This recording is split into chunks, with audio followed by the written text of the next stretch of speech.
खोपोली तालुक्यातील मुळगाव इथल्या Innova synth technology कंपनीच्या व्यवस्थापकाला अज्ञात व्यक्तींकडून कॉल येऊन यामध्ये कुरिअरने येणाऱ्या मालामध्ये काही LSD या अंमली पदार्थांच्या 70 स्ट्रीप मिळाल्या असून यामध्ये झालेल्या आर्थिक व्यवहारात आपल्या कंपनीचा देखील बँक डिटेल्स आहे असा आव आणून कंपनीकडून तब्बल 19 लाख रुपये इतकी रक्कम आपल्या बँक खात्यात वळवून घेण्यात आली।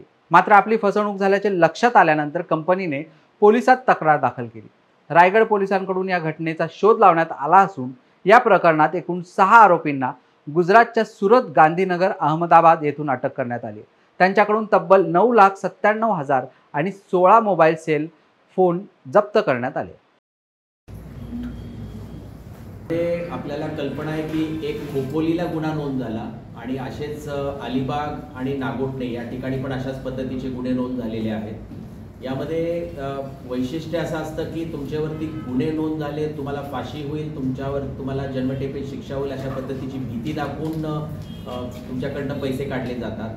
मी या निमित्तानं नागरिकांना आवाहन करतो की अशा पद्धतीनं कधीही म्हणजे होत नाही, आपल्यावरती कुणीही खोटे गुन्हे नोंद करणार नाहीत। आपण निश्चिंत राहावं किंवा आपल्याला अशा पद्धतीचे जर कॉल आले तर आपण आमचे कंट्रोल रूमला 112 ला कॉल करावा किंवा आमचा जो स्पेशल नंबर आहे 1930 याला आपल्याला कॉल करता येईल किंवा नजदीकच्या पोलीस स्टेशनला आपल्याला संपर्क करता येईल।